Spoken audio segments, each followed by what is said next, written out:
paper magic will survive like the heat death of the universe, and will... Oh, it's a smuggler's copter. Would you like to crew this? And then it crashes because they don't understand arithmetic. All your cards belong to me. 2 minutes into macing him in the eyeballs, I switched to pepper spray. He's like, it's all right, refreshing. And went back to the mace. Magic is dying. I'm done. Selling everything. I might be a hoarder. And yes, I don't have the crayons or glue to explain this to you right now. What, are you gonna die twice? Oil will be worthless before magic cards will.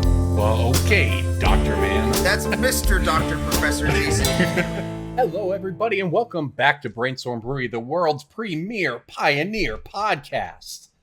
You're all here because you care about Pioneer coming back to Paper Magic, and you want to know all about the best cards and decks in the formats and everything you could ever want to know to win the Pro Tour, which, by the way, is back in Pioneer. That's what you come to Brainstorm Brewery for, am I right?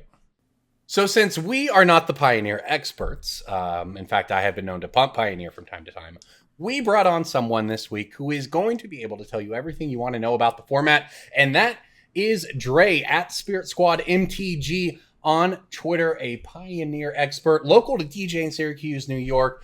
We were also talking Pokemon before the cast. Dre is got a lot of experience in the TCG, so welcome to the show, man. How's it going?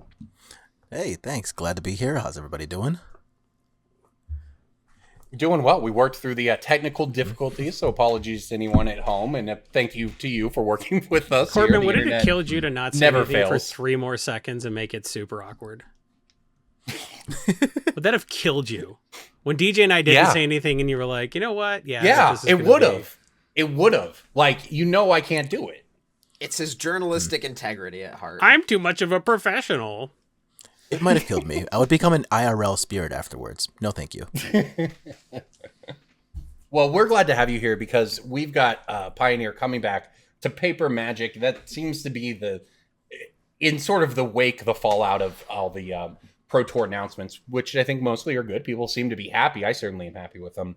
It seems like Pioneer is kind of the format that's picked up the most interest. We sort of know what Modern looks like post Luris, and it's fine. It's modern. It's great. Pioneer seems a little bit out there right now. No one really knows what that format actually looks like anymore, and that's what makes it kind of fun. So, Dre, what's your background here with Pioneer? How did you get into it? Sure. So, I am a huge proponent of the Spirits archetype. As you already said before, my Twitter handle is literally SpiritSquadMTG. That's kind of my entire moniker. And Spirits happens to be one of the premier aggro/tempo decks of the Pioneer format. So when I learned that the deck I was already playing in Modern, to some success, even though it's not great there, is actually good in Pioneer, it was pretty easy to go, oh, cool, this is something that's exciting for me. I have a chance to be relevant here. Let's go ahead and actually take advantage of that. And here I am playing Pioneer as a result of that. Perfect. Can I play Merfolk in Pioneer? The answer is technically yes. Okay. That's the answer. Same answer as every other format. Yeah. I actually do. I'm a Merfolk main in Legacy, and it's yeah, here we go. Yeah. So Mono blue. I am playing mono blue. Yes. You can't play. It's not the only format it's worth playing green or is like historic. No, I wouldn't play green in Legacy Merfolk. I think red saying. might not be super terrible. I wouldn't play it anywhere. Yeah, I don't know. It's not in a great spot regardless, but that's awesome. So Dre, you're a big Pioneer Spirit player, so you're up in New York. Do you have a background in competitive play? I know we talked a little bit about some of the other games you've been in, but what's your background with gaming? Oh, sure. So luckily it's pretty extensive. Like Magic is something like my 20th card game or something like that. And I've played basically everything under the sun, from Pokemon to Yu-Gi-Oh! To even a wrestling card game called WWE Raw Deal back in the mid-2000s. And nice. All of that experience has led to me finally getting an interest in Magic. And since finding the Spirit Tribe for myself, I've been kind of using that to carve out a little success here and there over the past few years. Nice. Well, yeah, and of course if obviously the format you want to play most with your Spirits deck, Pioneer, is the format that pretty much got hosed the hardest by the pandemic. But here we are coming back. Are you going to be, are you trying to get to the Pro Tour here, or what's your goal with Magic? I guess, what are you trying to accomplish? My goal for the most part is to simply Well, honestly, just have the most fun that I can playing Magic, and that's currently going to be exploring the Pioneer format as a whole. Like, as of right now, like, I'm almost 40 years old. I've already been #1 in the world in a card game, that being WWE Raw Deal. So, like, my pro aspirations, honestly, are, like, limited at best, since, like, I've already been at the pinnacle, so I don't need to, like, you know, super try hard or make this my living or anything like that. But content creation. This is the this is the Levine Trench in action here, right? This is the Levine Trench in action. If you're not familiar with the Levine Trench, it's a thing in Magic. Like the idea, the premise is that as players get good, they sort of become insufferable, and then once they're actually good, they get really chill, and that's just exactly. You're like, I've already once they done get it. really good, they go on Twitter and start saying really dumb shit about NFTs. Oh, I have the upside of not being of the majority demographic. So luckily the NFT community already doesn't want to talk to me, and it's great. It's perfect. I love it. They stay very far away from me, and I have no issue with that. Yeah, exactly. Works out for everybody. Well, we're glad to have you here, and we are going to talk Pioneer. But first, it is time. Jason has a lot to shout out. He warned me this week, and I think you all are going to enjoy it. So go ahead. Why Jason. would you say that? Why wouldn't I? Why would you preface me having 2 shout outs as me telling you I had a lot to shout out? I didn't say that. It's twice as many as last week. It puts more pressure on you. 100% increase. It is 100% increase when you think about it that way. Exponential, really. When you think about it, I'm really monopolizing all the time on the podcast. You brought on a guest, and you brought on a guest the wrong week. Oh, I'm not watching what I'm doing. Oh no. Brainstorm Brewery. We don't know how to brew beer or pour it. Sorry to Michael Barakovich, who sent me this delicious A Little Crazy from Revolution Brewery. Fantastic. Michael wanted me to plug something very special. Now, if you're not familiar with this segment, you send me a beer, and then I shout out what you would like me to shout out. And what's the segment called, Jason? The segment's called You Send Me a Beer, and then I shout out what you want me to shout out. That's the segment's name. That's a working title. Hey, for this segment, you send me a beer, and you tell me what to shout out. Michael said, in lieu of supporting any business or anything, use your turn signal. Okay? He would like to shout out the fact that there's a little stick on your steering column that you've probably never seen before. If you flip it up, on the back of your car, there's a little light that blinks to indicate that you're going to turn right. And if you flip it down, it does the left. It's amazing. I mean, we're all it costs here, no money to use the turn signal, right? We're all gamers here. Just think of it like a video game. Exactly. Yeah, right? like driving without using your blinkers, solo queue. Using your blinkers, team play. Never play solo on purpose. Yeah, exactly. Wait, you gotta Jason, you gotta repeat signal the to your teammates. It's like it's Rainbow Six Vegas or whatever bullshit it is, and you're like, hey, this is a complicated video game. There's a lot of the planning phase. That's too much planning. I'm 13. I just want to shoot people. So you don't use your blinker, but you should use the planning phase of Rainbow Six, just like you should use your blinker to let people know, hey, I'm gonna put my car somewhere unpredictable. Yeah, the only problem here, Jason, is that by comparing it to a video game, you're encouraging people to speed run driving. That's fine. Driving should be a speed run. I don't want to be behind you if you're going slow. Does that change if we liken it to League look at me. I'm doing Legends? any percent in the fast lane. Get out. What was that? I said, does that change if we liken it to League of Legends? Because hear me out here. Like, League of Legends is already a relatively long game.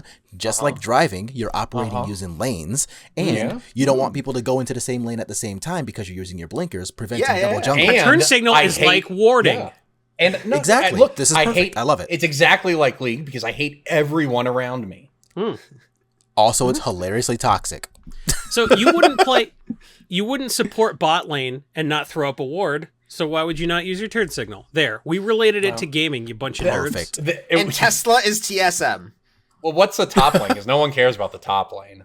Is that like top lane 100% Alaska? speeding lane? That's the definitely top lane's where I go 2 and 7 soloing Kale up there, even though the meta says not to. Yeah, so only 35 minutes and you'll win. Very dangerous if 2 people try to go in at the same time. However, if you actually know what you're doing, you can get rewarded by getting where you need to go first try.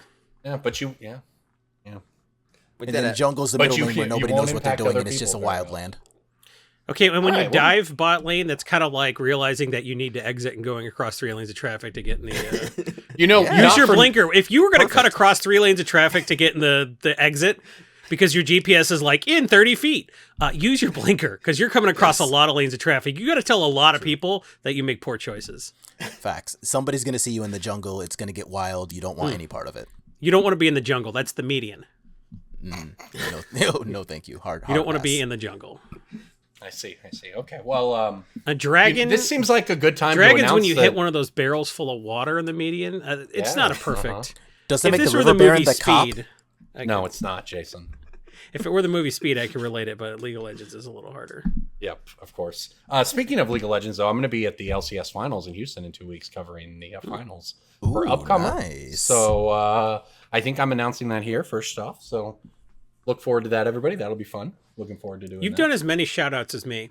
I know you got I'd love another to one point. coming up, I'd though. love to point it out that you're like, Jason's got a lot of shout outs. You're going to shout out 3 times as much shit as me. We'll see. All right, though. Moving on. It's time for the game where I. You're right, Jason. I have to give myself a shout out for crushing this game every week. It's Breaking Bulk. Breaking bulk time. Breaking bulk time. Break. Oh, yeah, Breaking Bulk. There's so much good stuff. It's a pick. Breaking bulk. The end. I have a miserable one. Okay, let's hear the miserable one, DJ. I can't wait with that intro. It's a token from Call Time. Oh, you are the worst. Icy Manolith. No. Aw, I was That gonna was a guess good guess. replicated ring. Corbin, you can't say icy manolith. You have to say Oh. I see a little silhouette of a manolith. Haha, cute. You can't see my video. I put It it is, right over my head. It is only found in special booster packs. Oh, I've is already it forgotten. Is it something from Jumpstart? Does no. It's the is it the spirit token that's something else on the back? No. No, okay. In that case, I just don't know. You'll never know because DJs are not even real things. Sure, DJ. What LGS in Western Europe had this as a promo one time? You can get these in the US. It is specifically the art cards with the gold stamped I signatures. hate you. So these are worth money. Oh, Certain ones, by certain ones, there's like 15 or 20 of them that are worth money. Mostly like legendary creatures or just cards with really cool art. Like the World Tree one is like $3. Like the World Tree art card from Call Time is like $3. Righteous Valkyrie also $3. Coma, Cosmos Serpent, couple bucks. Most of the snow covered lands, like just powerful cards like Essica or Goldspan Dragon. These are all like money. And you should like not leave them in your bulk tokens or commons and uncommons. good to know. I would never have known that. No kidding. I picked Call Time specifically just because like it's a bit of an older set nowadays, and like, but you can go all the way down on the Call Time ones, and it takes a while before you get to the ones that are like, okay, this is 20 cents, this is nothing. But like a lot of the other ones are like actual like legendary creatures, cool lands, And that is- showcase art. That's legit bulk. You get those. Just Like in I've just the been back, setting that yeah. stuff aside because I'm not going to throw away anything that has like Magic the Gathering on it. But I'm also like not super happy to set sort that stuff. So I just kind of got that in a box mixed with like bulk basically. And so Yeah, you can like throw these You on have these. TCG Player and have it pay for like your sideboard or whatever at the next like Pioneer tournament. It's like it's probably hard to find a buy list that takes them, but if Yeah. you are somebody that sells on TCG or like a third party marketplace, you can just like toss them on and then people will add them to their orders, and like it makes it much more palatable to sell like a Soul Ring and a Lightning Greaves when somebody adds like a $3 token to the order. very cool. Very cool. Good to know. All right. I've got a new one for you all. A colorless card from Innistrad, Midnight Hunt. Is it the key? Damn, come on, man. That's an easy one. Yeah. It's recent. You'd have to actually look at it, though. Yeah, it is. It is Moonsilver Key. It's the EDH key. VDHK, yeah, okay. Yeah. Moonsilver Key is 2 mana, artifact, 1 mana sack it. Get an artifact with a mana ability or a basic land card. Put it into your hand and shuffle. It's a cool card. 50 cents, $1. My favorite retail. part about this card is it searches Great Henge. Oh, it sure does, That's doesn't pretty it? sweet, Yeah. Yeah. It searches Great Henge, and I think it's Pyromancer's goggles. Oh, is that It would get the 5-drop goggles, that yep. double spells you Yeah. red stuff? Yeah. That was a Because standard it technically deck. taps for mana. It also taps for a red, so mana For a for red. or the key searches for it. Huh.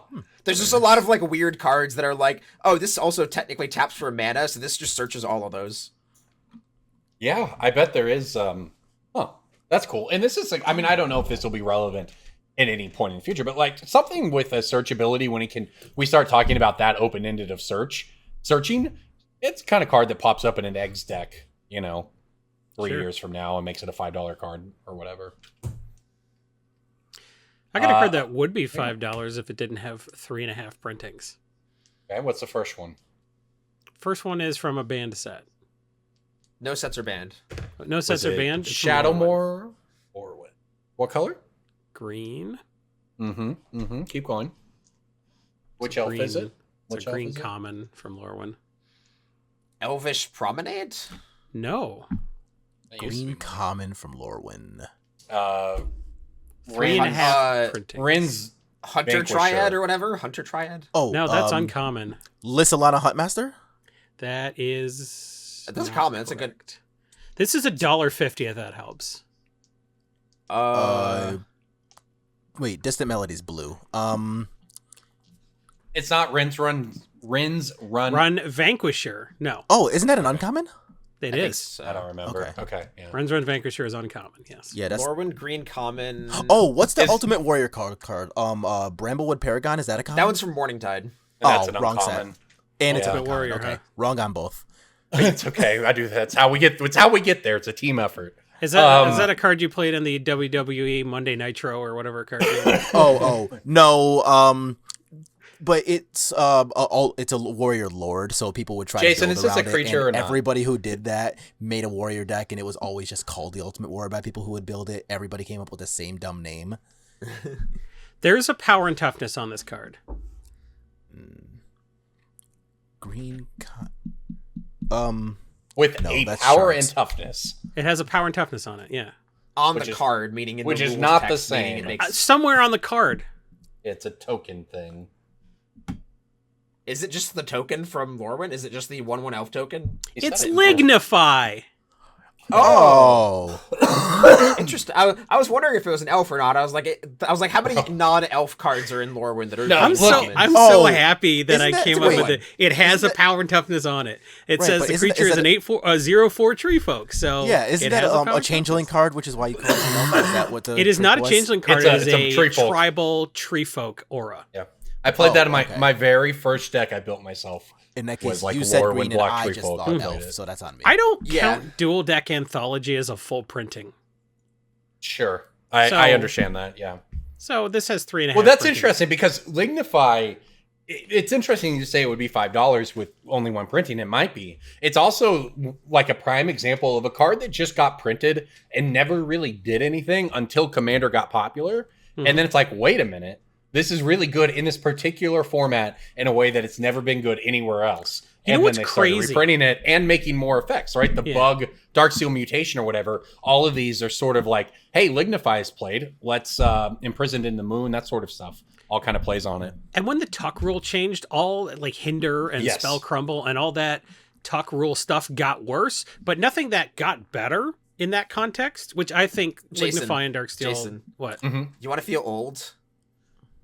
No. Our guest is not a Commander player and does not know what the tuck rule was. That's exactly why my hand went up. I have. Oh, And the tuck wow. rule was changed probably 8 or 9 years ago, I think. It's Oh, been it's a been minute. a minute. Okay. It used Yeah. to. Okay, so in EDH, you have access to a creature that's legendary. It's your commander, right? You have it in Right. your command zone. It used to be if somebody shuffled it into your deck with a Chaos Warp or an Oblation or a Spell Crumble or something like that, you had to find a way to get it back out of your deck. But then they're like, this makes EDH suck. okay. You can put it back Yes. in the command zone if you want. Okay. And then they were even more permissive a couple years ago. They're like, okay, if you choose to put your commander in the command zone instead of the graveyard, you can still trigger when this creature dies effects. so they've- wow. Okay. They are making the rules as tight as possible for a great gameplay experience. A bad Sure, that gameplay makes sense. experience is not having access to your commander because somebody hindered it. Yep. Right. And also just like excluding commanders that die from doing anything. Like, there's the Rivals of Ixalan Vampires, the one that caused the rules change. Like it's like when this creature dies, you make a bunch of vampire tokens. Elenda, I believe, but yeah. Elenda. Like that card was just a big bait for a commander. People are like, oh, I'm gonna build this vampire black-white deck and make my commander big, and then it dies and goes to the command. No, you don't get any tokens. So they changed the rule to make it so that if it went, you could choose to have it go to the graveyard. Right, but you But had then it's in Child the of a- graveyard. Child of Yeah. Alara style. Yeah. Yeah. Okay. So if Anyways, it helps at all, I actually okay. did know that rule as is. I did not know it was ever different in the past. That's great. Yeah, We right are when boomers, Commander first, like the so- first couple of years of Commander, they put Spell Crumple in the very first EDH precon, which Dude, they made is Hinder beyond a player's toxic.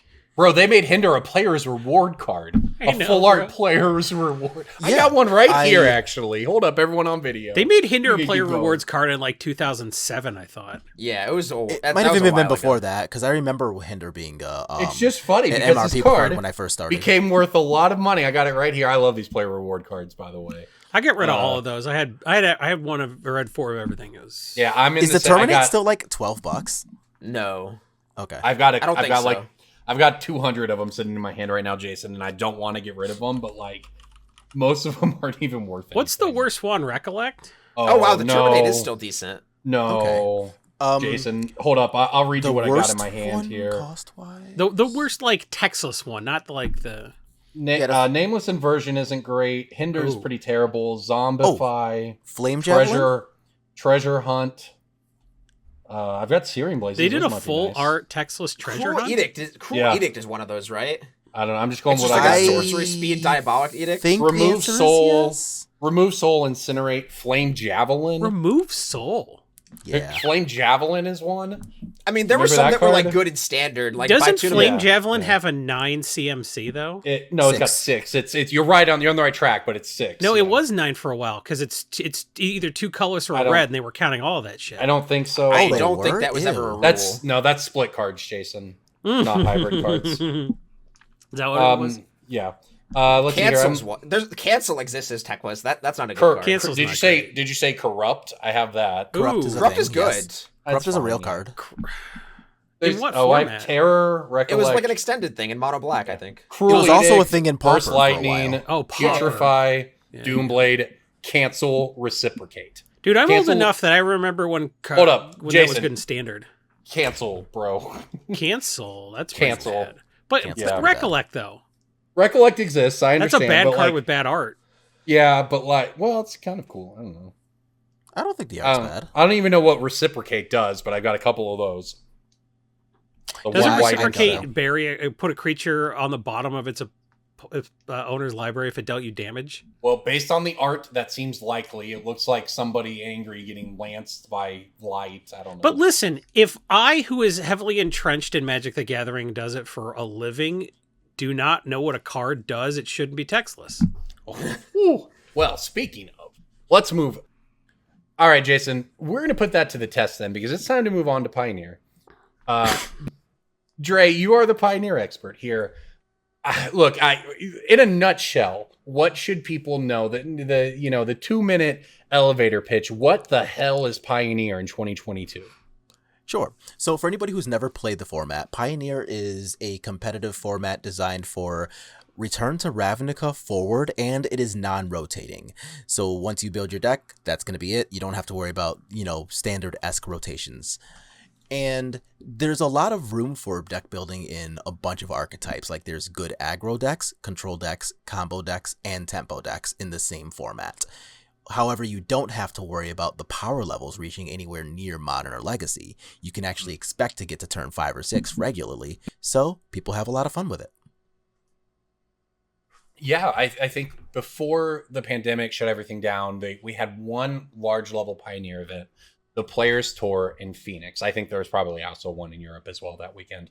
And it was dominated by Uro. So I'll tell you, the last I looked in on Pioneer, it was the Uro, Teferi, whatever, all these just cards we did not like format. What does the format look like these days? What are the best decks? So right now there was 3 decks that I would consider to be the overall best. And for anybody who is not following on YouTube, I actually did a whole tier list just a couple of weeks ago. Right now I consider the best decks to be Blue-White Control, Winota Joiner of Forces combo, and Is It Phoenix. There's also a few other good decks, but I consider those to be the current best. What is the Winota combo? How do you... So the idea behind that deck is, honestly, resolve Winota. And then she does whatever she really wants. A lot of the human payoffs used to be big giant things like Angrath's Marauders and even Agent of Treachery. But now, with a lot of cards being banned and the format just kind of tightening up a little, you're more of a mid-range aggressive deck with some really heavy hits on the finishing end. Like you get to play Isika's Chariot. That deck gets to play Brutal Cathar because on the front end it's a human, so when you proc her off of Winota, she gets to, you know, take care of a blocker and you get your attacks going through. From Strixhaven, there's Blade Historian, a 4-drop Boros card that gives all of your creatures double strike, and you get to just, you know, play a hyper-efficient game because you're playing cards like Llanowar Elves, Elvish Mystic, and Prosperous Innkeeper to play early Winotas and still be able to attack with a bunch of non-creatures on the turn you play her. That is a perfect explanation, and this is the perfect deck to start on, because when we start talking about the decks in Pioneer and the cards in Pioneer, this is a throwback to, like, if you look at a card and I'm like, I remember when that was good in Modern, it might be good in Pioneer. For instance, this Winota deck plays 4 Voice of Resurgence. Anyone remember that card? Not fondly. It was the only card in that set. It was so powerful for so long in Modern, and it's so unplayable these days. I remember potting those away. Yeah, even when you weren't, I just remember slamming this against like any control deck when you were playing a green deck, and it was just like Voice of Resurgence into Knight of the Reliquary, deal with it. And it's like, imagine playing those cards today in Modern, but that's why Pioneer's sweet. Very true. Like, as somebody who is basically playing the Flash deck, the passive ability on Voice of Resurgence is an absolute nightmare. And thanks to cards existing like Solitude and Prismatic Ending, in Modern, Voice of Resurgence is an absolute joke. It probably hasn't seen the inside of a sleeve in a Modern deck in like 5 years, but in Pioneer, it's great. Yeah, love it. The other card I want to point out in this deck, besides, look, and if I were to point to one card in the format that probably strikes me as the most bannable, it's Winota. Not that I want to lead a direction in that conversation. It's just something to be aware of, because that card has been banned in other formats. It's just powerful. But this deck also plays Tovolar's Huntmaster. It's a new one. But it also plays Prosperous Innkeeper, as Dre mentioned. And that's the card, the uncommon from Adventures in the Forgotten Realms, I really want to highlight financially here, because Prosperous Innkeeper is an uncommon, 2 mana, 1/1, create a treasure token when it comes into play. Whenever another creature enters the battlefield under your control, you gain a life. So this in Historic has been a part of a lot of combo decks, and of course you can company into it and stuff. And that's just a card I think in a format that is playing Voice of Resurgence, Prosperous Innkeeper seems like a card a lot of decks are going to be able to find ways to use. So this is a really cool piece of the format. I have some data to back it up too. You highlighted this as one of the pillars, and in fact, the Pioneer Challenge last week, April 9th, last weekend, had 9 Winota decks in the top 32. The next closest. It is. There were no Winota decks in the top 8, but they were all over the place in the top 32. Whereas Is It Control and Azorius Control were up next with 3 copies each in the top 32. And then Is It Phoenix, Jund Sacrifice, Mono Red, Burn. So there's a lot of cool stuff going on. And I think that Winota is the scariest deck. I think it's the deck that most people realize that more than anything, you kind of have to have a plan for. Because otherwise they will just destroy you very, very quickly. It's an extremely explosive deck in that sense. But look, there's so much going on in the format, and reality is we don't even have a ton of high-level events yet, so we'll see where things go from here. We don't know all the cards that are going to be financially relevant, but I want to talk to you all about some cards that are seeing high-level play in competitive Pioneer decks. Whose deck is it anyway?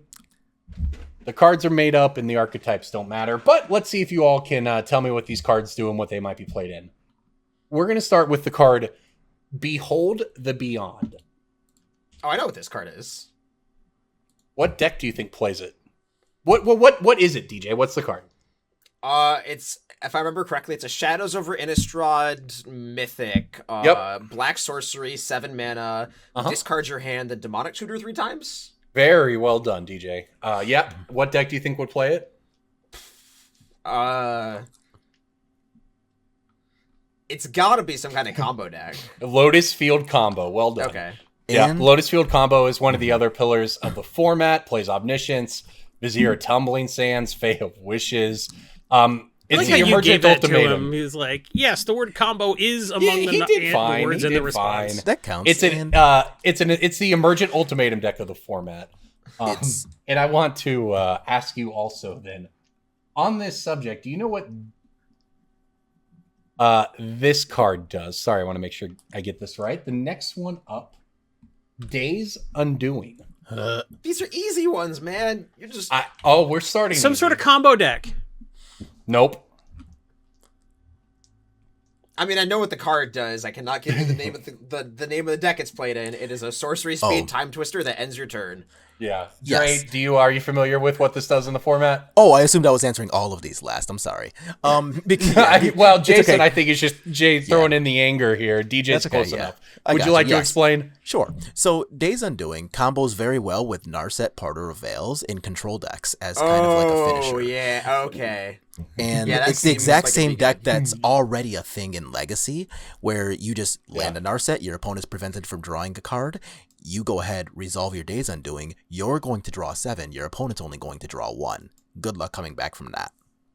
Yeah. And Narset is already very good in the format when a lot of, Is it Phoenix decks are wanting to cantrip through and stuff like that.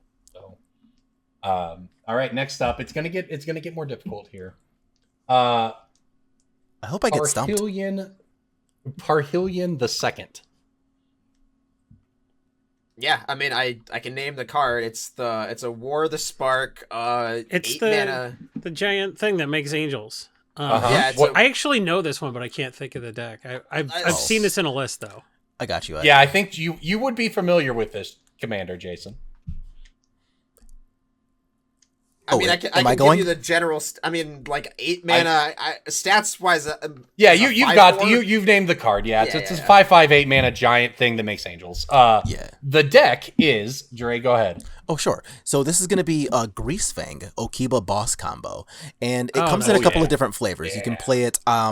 A lot of people play it with Esper cards or Obscura if you're talking about the new names, and you get to play Faithful Mending as a discard outlet. You can also play Mardu, and either way, you put your Parhelion 2 in the graveyard, resolve your Greasefang, and Greasefang will get the Parhelion out of the graveyard.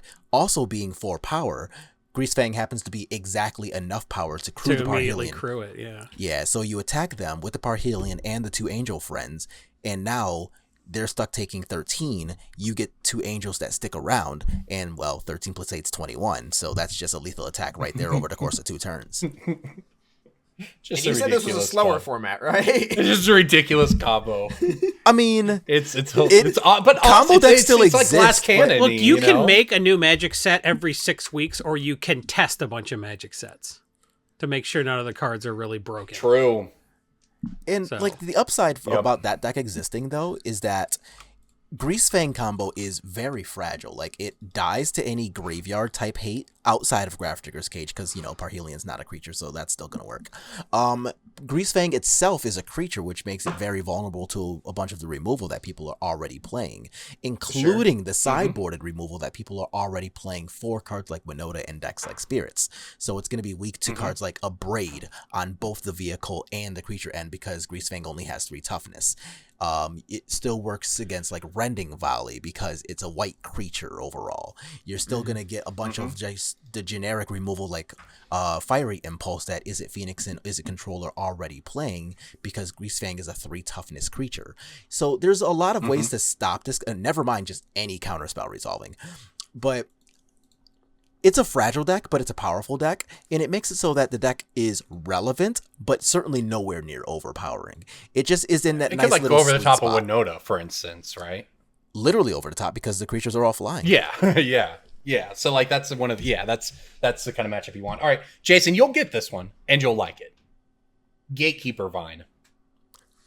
Oh, is that in some sort of like defender combo deck where you make infinite mana with the No, but it's is it a deck where the whole point is to go get all the guild gates and win with Maze's End? It sure is, baby.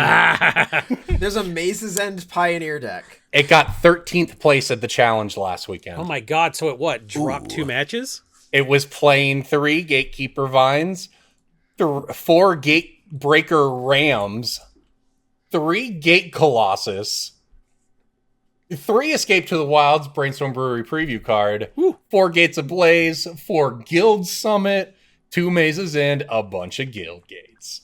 So you would have built a deck, but you only have $300. So instead of buying the deck, you just buy 1 box of Return to Ravnica, and you get 28 land Guild Gates. Seriously, everything else in the deck is like is an uncommon.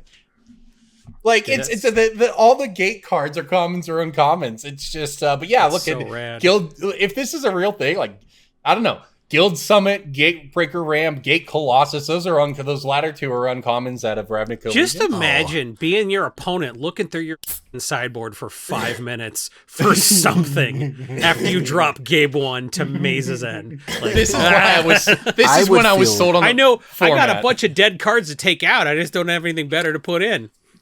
Yeah, so Gates is like kind of hilarious because it has really wildly good matchups as long as you make it to turn 4 against both control decks and aggro decks. Because like when you make your 4th land drop, Gates Ablaze is going to deal 4 damage to all your opponent's creatures, which takes out basically every creature deck, including mono green in the format. If you resolve a Guild Summit against any of the control flavors that don't already have a Narset on the table, nobody is coming back from that. And then the Gate Colossus just... every time you play a gate, you get to just put it back on top, and if you have a Guild Summit, you immediately draw it too. It's huge. So you just have like a sometimes 0 cost 8/8 recurring threat every single turn, and almost none of the exiling removal is actually played in Pioneer that can target a 8 cost thing. Sometimes you'll see like blue-white control playing like March of Otherworldly Light, but that's really it for exiling effects. Everything else is destroy. So once you get to the late game, this deck is borderline unstoppable for a lot of archetypes. That's really funny. It's How much hilarious. is this deck have anything like actually expensive in it? Like I think the answer is actually no. I swear, I think this deck is like barely more than mono blue spirits. Listen, yeah, literally, I'm gonna read you the list. Arboreal Grazer, common. Gate Colossus, uncommon. Gatebreaker Ram, uncommon. Gatekeeper Vine, common. Escape to the Wilds, bulk rare. Expressive Iteration, probably most expensive card in the deck. It's $5 uncommon. Gates Ablaze, uncommon. Growth Spiral, uncommon. Mythos of Nethroi, bulk rare. 4 Guild Summits, uncommon. A bunch of Guild Gates. That's fantastic. And Maze's End. It's like not even $50. Yeah, this is just like, this is your 20, like realistically, it's a $20 deck because you just have like, Expressive Iterations. You don't have to buy anything except the 2 Expressive Iterations. No, it's the sideboard's got like Abrupt Decays and whatever. But like, that's a budget deck right there, everybody. That's a $50 Pioneer deck. That top 16. It's great. Like you can literally take $100, build this deck, and build mono blue spirits, and have enough entry fee for 2 F&M events. For now, we should point this out. You're listening to Brainstorm Brewery. We're looking at prices on mtgstocks.com, our generous sponsor. And you, if you're looking at Pioneer, you're hearing the prices at the beginning of April. I can't tell you what the prices are going to be in July, but they're going to be more than they are now. And this $20 Gates deck we're memeing about might be a different story when it's a 4X Maze's End deck and they're $20. You know, so that we want Maze's End. I know, but DJ, I hear you, but like we watched that exact thing happen in Modern with like Scred Red type thing. She's out of nowhere top 80 and making things stupidly expensive. The best example might be Goblin Charbelcher in Modern. I did a $30 Goblin Charbelcher deck, won some matches with it. Somebody in my LGS literally built 10 copies of it to hand out to people. And like within a year or two, that archetype had got enough stuff that it was like a $300 deck. Like, we just watched ridiculous cards in Modern be worth money. So it's just something to keep in mind. And, No, I know, but so I was gonna say, there's like a concept here, and anytime a new deck that is very cheap gets a lot of popularity, generally, as a rule, there are specific cards in the deck that have a much lower supply than the rest, and those cards get bottlenecked towards how you build the deck. So, like, in terms of this deck, I would say the specific things that could get bottlenecked and would get bought faster than the other things, and where the supply would dry up on sites like TCG Player, would be things like the Escape to the Wilds and the Guild Summits, because these are things that, like, weren't picked out of bulk previously and didn't have, like, something weren't used in other archetypes and weren't found in people's like binders or like playable boxes, right? Like, people have Growth Spirals set aside from when it got banned. People have Arboreal Grazers set aside from like Amulet Titan and stuff like this. Like the Guild Summit for sure. Escape to the Wilds was a staple, but the Guild Summit for sure. Yeah, I would agree with Guild Summit. Gates of the Blaze, Colossus. Ram. Exactly. All the gate-specific cards, except Maze's End, because that was a pre-release promo. And exactly, that's what I was going to say. Is like Maze's End isn't going to be the $20 card because that was a pre-release promo, and everybody has a million. Look, DJ, I hear you, man, but that was like 12 years ago, and it's the only mythic in the list. I don't know. Crazier things have happened, I guess. We'll see. It's just something to keep in mind. The point is, you're listening to this now, and you won't have to worry about that because you'll be getting in early. All right, next one up. A couple of these go in the same deck. I want to see how many of them you know. Otherworldly Gaze. Contingency Plan. Otherworldly Gaze? What side is that from? Is that AFR? No, it's Midnight Hunt, I believe, or maybe the... Yeah, Contingency Plan. No, I think it's actually from Kamigawa. I think Otherworldly Gaze. Otherworldly Gaze it's from Midnight Hunt or Crimson Vow. It's one of the two. Okay. Contingency Plan is the I want to say Shadows over Innistrad or Eldritch Moon. It's like a blue Eldritch Jace Moon cantrip. Like, look at your top X and do something, or put some of them in the graveyard, something like that. Yeah, the worst part, DJ, is that it's not a cantrip; it's an index. No, they're both like it's a Pokédex, actually. Yeah. Tygam Scheming. Know that one? Another 2-mana Pokédex effect. I was gonna say it's another index. What the hell kind of deck do you think these are played in? Is it like a dredge thing where you just like 1 mana mill yourself for 4 or something like that? Tassiger? No. You're on the right track, Jason. Tassiger's in the deck, but Tassiger is Tassiger's part of the plan. Is it a Soul Flayer deck? Nope. This is great. That deck does play Grizzly Salvage though. I do like. So it is like a dredge deck. That's a dredge deck. This version of it does not. That I'm looking at. That got 14th in the challenge. No Grizzly Salvage in sight. So, all right. It plays 4 Hooting Mandrills, 4 Tassigers, and then 2 other creatures. Its spells are Contingency Plan, Tygam Scheming, Otherworldly Gaze, Consider, Solve the Equation, Part the Water Veil, Karn's Temporal Sundering. Are there any permanents in this deck? Huh? Are there any permanents in this deck? I mean, the Delve creatures you mentioned before. There are 20 lands and 10 creatures in the deck. 4 Hooting Mandrills, 4 Tassigers, and 2 other creatures. Tombstalker. Nope. That card's not legal. Garmog Angler. Nope. It's a red-white creature. Of course it is. Winota? Nope. Winota's good though. Feather? Nope. Is it like a discard card, like a card that it's got to be like something that cycles itself, right? No, Nope. It's something like Argus Cost or something like that. It's something crazy. No. Like that. No, you guys are Okay, so far I off. actually have not looked at this specific version of this list, Red although I white. have seen it. I'm gonna guess Velomachus Lorehold. It is Velomachus Oh, no. Lorehold. Let's go. I have had somebody ask me for this deck list. I should have known that. Oh. You listen. You. This is Yes. you fill your graveyard. Yeah, it's like Listen. a Narset. It's like the Narset EDH deck where you just time walk them over and over. You listen. You fill your graveyard with these spells we talked about to turbo out a Hootie Mandrills, or a Tassiger. Yeah. Both And then of you which pot it. both of which cost 6 mana. Then you Neoform it into Velomachus Lorehold, Nice. which costs 7 and has Flying, Vigilance, Haste. When it attacks, look at the top 7 of your library, cast an instant or sorcery. And then, your deck happens to have 8 Time Walks in it. I'm so glad somebody got this to work in Pioneer, because this is already a deck that existed in Modern. You'd play cards like Transmogrify and stuff. And I've seen some cards, or some prototype, I guess, list without the Neoform and just the Delve stuff, and like, oh, I'm so happy that actually is like a thing now. It's amazing. Somebody actually did ask me. It was like a couple months ago, but they asked me for the modern version of this deck list. So I should have known where this is going. I was like, why do you need Velomachus and like Time Walk effects in your modern player? And they're like, it's a real thing. And I was like, okay, give me your money. Yeah, okay, give me your money. I love that response. Okay, whatever, weirdo. Here's your bullshit you asked for. All right, we're almost done here. Karn the Great Creator. I know you all know what it does, but what archetype do you think it might fit in the Pioneer format? I sure don't know which Karn it is. I don't know. Is it in Tron? I bet Tron's legal in Pioneer, right? It's not. Tron is not legal in Pioneer. This is the combo Karn the Great Creator. It's a 4-mana combo with the banned card in Modern. Mycosynth Lattice. Mycosynth Lattice. Thank you. It's a 4 in a deck that top 32'd over the weekend. Is there like a colorless mud deck or something? That's not what I would describe this deck as.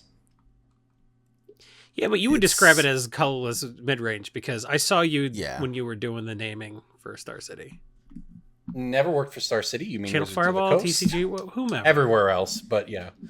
So you all told me colorless, but what you should have said was mono green. Yeah. This deck's Mono actually green Karn. Mono green kind of. Devotion. It's really mono green Planeswalkers. I guess. Okay. Mono green Devotion. No, that sounds fine. You got that Karametra's Acolyte that just farts out all the mana in the world. Nope. No. It doesn't run Nixos. Karametra's Acolyte. No. It does I assume not. it's just like Nissa who shakes the world and like all the broken. Nissa's Yeah, only Nissa, sometimes sure. in that deck actually. So Yeah, the one that top 32 had 4 Karn, 4 Nissa, a bunch of green creatures with Devotion, 3 Storm the Festival, and then some ramp cards. I like the addition of Storm the Festival. That one's new. Storm the Yeah, I'm gonna read this one. It's from Midnight Hunt. It's a 6 mana, 3 and then 3 green sorcery. Look at the top 5 of your library. You may put up to 2 permanent cards with mana value 5 or less from among them onto the battlefield. Put the rest on the bottom in a random order, and it has a flashback for 10. So when you're making a ton of mana, it's reasonable to flash it back, and you can also probably ramp to this on turn 4 or whatever, and get 2 planeswalkers, I guess. Yeah. Crazy. Yeah, you can definitely get that on turn 3 in this specific list, because like this deck Man, plays this is Yeah, you're right about that 4x too. Nykthos, Shrine to Nyx, Burning Tree Emissaries, and then Oh, just like it's one a of these giant decks. Yeah. Uh-huh. And then just like a giant pile of Elvish Mystics and Llanowar Elves and stuff. Yeah. Also, Old you Growth get to Troll play was in this one. Voracious Yeah. Hydra as a 4x, which is super good in this list. I love Voracious. Yeah, just get those pips, baby.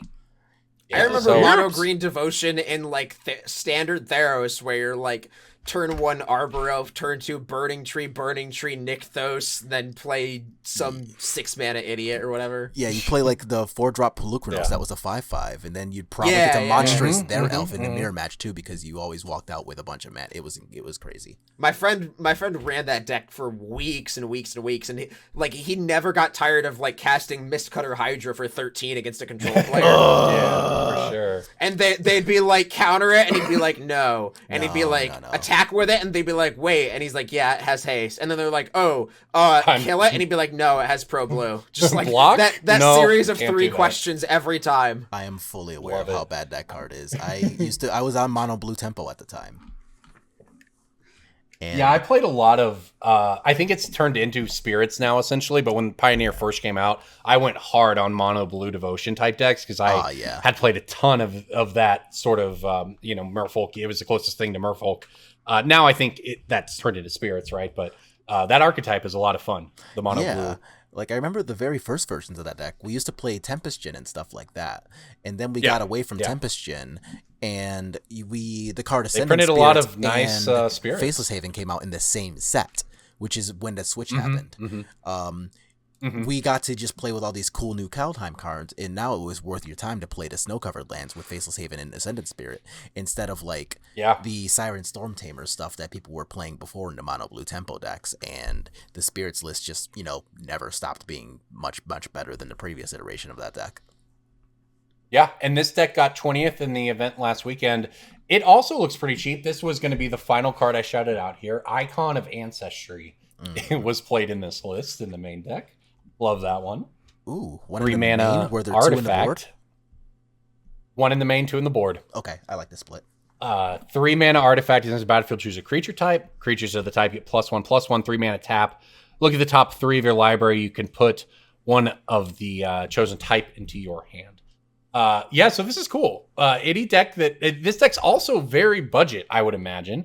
Ascendant Spirit, Brazen Borrower is probably most expensive. There's 2 of them: Mausoleum Wanderers, Rattle Chains, Brainstorm Brewery preview cards, Shacklegeist, Spectral Adversary, Spectral Sailor, Supreme Phantom, Geist Light Snare, like that, Spell Pierce, Furious Obsession.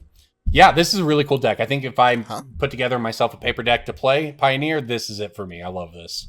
I didn't hear a specific card I would really like to hear mono blue people playing. I didn't hear any copies of March of Swirling Mist. Did you say it? I did not. Oh.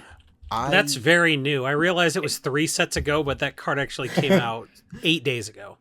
So people haven't had time to test it.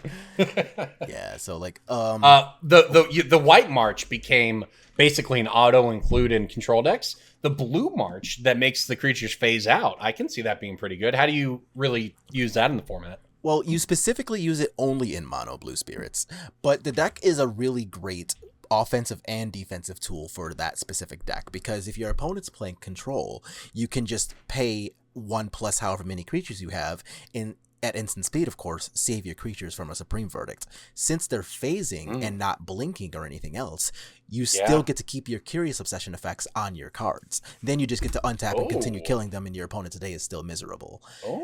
Offensively, if your opponent is playing something like, say, is it Phoenix or anything else that has a bunch of flyers, you just get to go ahead and go, okay, cool, I have the ability to attack for lethal because I've got like Supreme Phantom on the table, maybe an Icon of Ancestry is resolved, I've got some Lord effects, right? And my creatures are much bigger than they should be. Well, now I'm just going to use I'm going to go buy this deck tonight, so I'm going to need you to send me your list here. Noted. Yeah, I'm in. Yeah, then you just use the March of Swirling Mists to phase out your opponent's blockers. Then you just untap and finish killing them, and their day is still miserable. So the card's been picking up a little bit of steam as a 2x in the mono blue spirits lists, and I've been here for it. It's really good. I find it also really, go ahead. I find it really interesting that like they dodged using phasing as a mechanic for 2 decades out of fear of like the complicated craziness and rules interactions of the mechanic, and then one day they just printed Teferi's Protection and they're like, wait, it's fine? Hold up. I have a lot of questions then. If they avoided making that the complicated mechanic for 2 decades, who in their right mind fixed their face to make mutate cards? Like, I still don't understand one of y'all at Wizards? You know what? That set came out right at the beginning of COVID, and nobody paid attention to Ikoria at all. So nobody had to ever learn how mutate works. True. No, because everybody was busy playing and we're like, companions. we don't. It doesn't matter. I was gonna say, there was only 10 cards legal in that set. They all have companion on them. Yeah.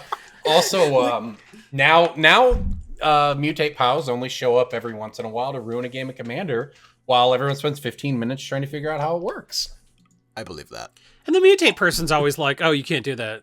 I found a mutate deck. I bought from there are somebody, 10 so creatures I'll in have this that one mutate soon. stack, so you can't Doomblade it because that only kills 1 creature, and I got 10 creatures here, so you can't Doomblade it. And you're like, "Oh, all right, that sounds right to me."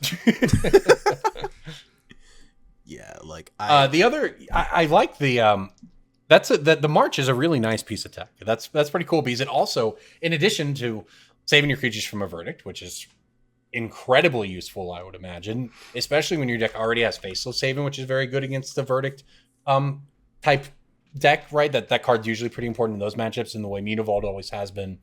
But you can also use it to stop the combo players, right? If I would assume that this deck could have some trouble against, say, something like a Greasefang Parhelion fast start, but you could, in theory, even use the march by exiling a card from your hand, which you can replace with Curious Obsession to get mileage out of it. So yeah, this sounds like fun. This format just seems great. I know we spent a lot of time talking about it tonight, but anyone listening out there, you now know how this format works, and we've named a lot of cards to be on the lookout for.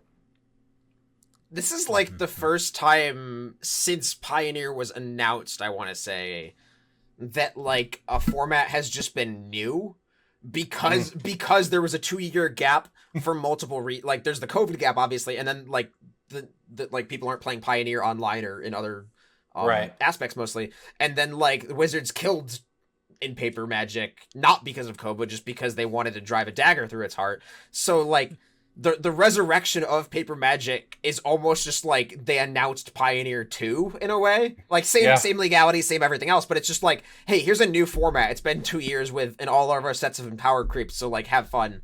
And like that sort of Wild West has always been very, very profitable for arms dealers like us. What's interesting is and what's interesting about it is it feels a little more organic. We've had a lot of new formats over the past 2 years. They've just been new formats that have been arbitrarily created on Arena for tournaments. You know, like that and through bannings too. Like it's right, like that's what I'm saying. New like format the mystical, by banning Luris, great. It's the same format. Mystical archives and stuff. Like just things that like I've covered a lot of new formats over the past 2 years, but they've all just been one-off Arena things. Not like, hey, this is Pioneer. These are the decks that can get better and evolve over the coming months and years to exist for a long time, the way we did in Modern with everything. And it seems like at least the power level of the last year of sets has seemed to balance off a little bit. So maybe some of the cards you buy, you'll actually get to play in 2 years in Pioneer. That'd be nice, right? That's pretty likely to come up, definitely, for a lot of players, especially since you've stressed the point of Pioneer being a somewhat new format all over again. That means that there's a lot of room to just like brew stuff. And every time you turn your head, there's like 2 to 3 new lists. For example, like, the deck we just talked about, Mono Blue Spirits, it's literally got one color and one plan, and we're still talking about adding new cards to it every other week. The Greasefang deck, that's a whole new archetype that existed when this set dropped, and there's gonna be like 4 to 5 new cards that affect the set every single time this comes up, but more in Pioneer. Like, we haven't even mentioned the Wandering Emperor. And there's so many really good opportunities for anybody who wants to build upon or build new archetypes, just because every single set that comes out is going to be an absolute banger. Nobody's really explored this for the last couple of years, like you said, for a plethora of reasons. And yeah, it's just a good time to be alive for both people who are selling cards and people who are looking to brew.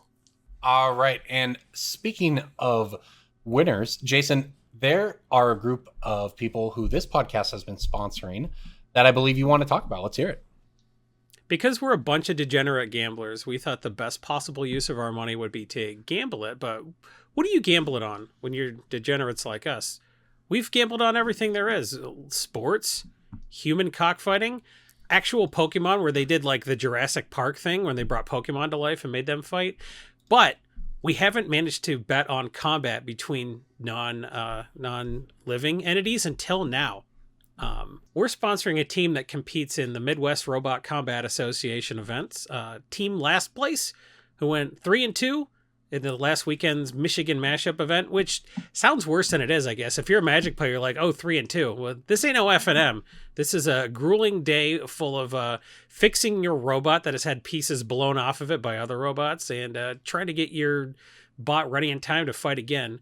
Team Last Place finished 5th overall, which puts them in... I think 20-something place out of like 80 bots in the 1 pound ant weight division of the MRCA. So we are proud to sponsor Brent Crone of Team Last Place. Let's hear it for Team Last Place. That's a very good name. It's not a bad name. It's not a bad. It's the second really best cool. name. The best name is one of their bots is named Raid Shadow Legends, which is going to be great for SEO. Good work, sir. Anyway, congrats, Team Last Place. We're going to continue giving you money as long as you continue jacking other robots up. And if you can think of anything that's more like insane millionaire who looks out of a dirigible at the people riding for food below. That's the kind of energy we want to harness on this podcast with your Patreon money. So if you think of anything else insane that we can sponsor, that'd be great. Until then, we're going to continue making sure Team Last Place is as successful as possible. And maybe someday they will be Team First Place. There you go. Well done. I watched BattleBots as a kid back in the day. I know Jason is in a fantasy BattleBots league. You watched It's a pretty Robot cool thing. Wars. That's No, I how long watched ago you BattleBots, watched bro. it. Oh, on like Comedy BattleBots. Central? Yes. Nice. Mm-hmm. Very cool. So yeah, BattleBots is back. It's better than ever. And the bots all cost hundreds of thousands of dollars, and there's like $2,000 in prize money for winning the whole event. So you weed out everyone who isn't an insane rich guy. Which is great because millionaires like just destroying each other's money for your amusement is the best possible sport. So we're big. Hey, into all the BattleBots here. robotics kids that I met whenever I was, there were a couple times like when I worked at the newspaper, I think I went and wrote like a human interest story on the robotics competition the high school kids were in. And I think once Marianne was volunteering with it, so I ended up roped in helping. All those kids were really cool. And it's insane what 16-year-olds can build. Because first is crazy because you don't know, like, it's a new challenge every year. It's like build a robot that can like shoot a basketball. And BattleBots is like, you need to impart enough kinetic energy into them to make their battery stop working. And that's the problem every year, and it's been solved.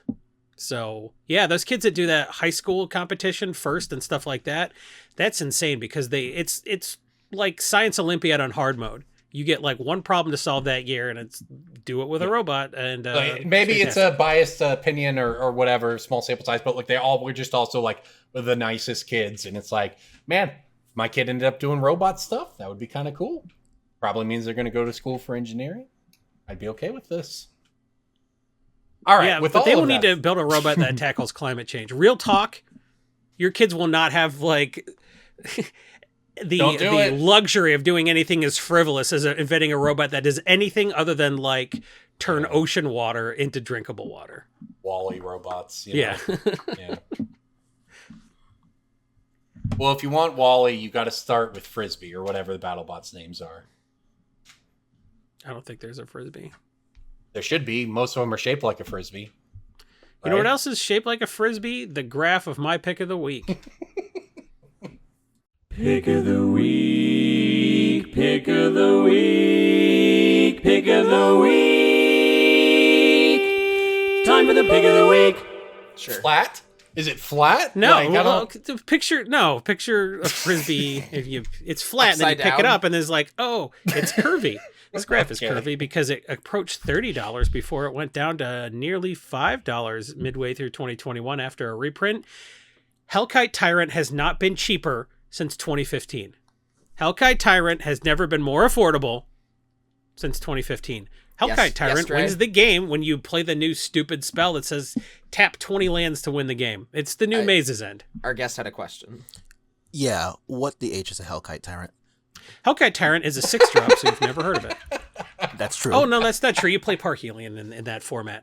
Hellkite Tyrant, when it deals combat damage to a player, you gain control of all of that player's artifacts, and at the beginning of your upkeep, if you control 20 or more artifacts, you win the game. What? Oh, okay. This is why we play EDH, bro. This is the kind of shit we get up to on a routine basis. It has flying and trample too. I am That hardly legitimately matters. trying to think of the last time I cast 6 mana for one spell. You could be stealing all of their artifacts against the... I'm telling you, build one EDH deck. buy a precon. By Precon.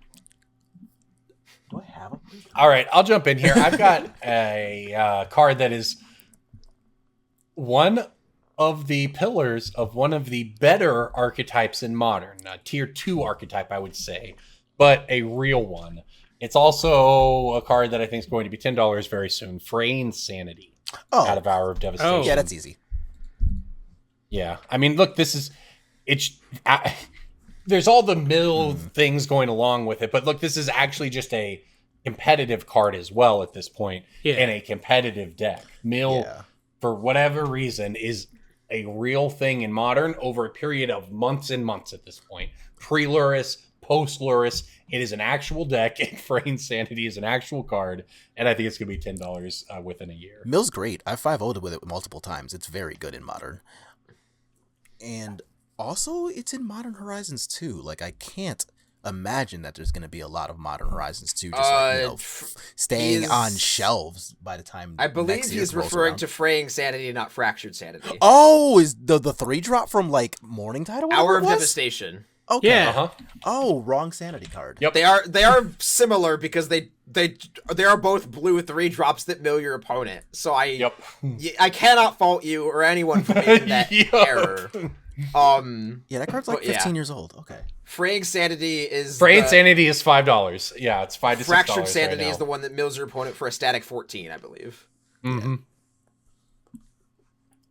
All right, DJ, what do you got? My pick of the week costs 7 mana, so it's even more uncastable.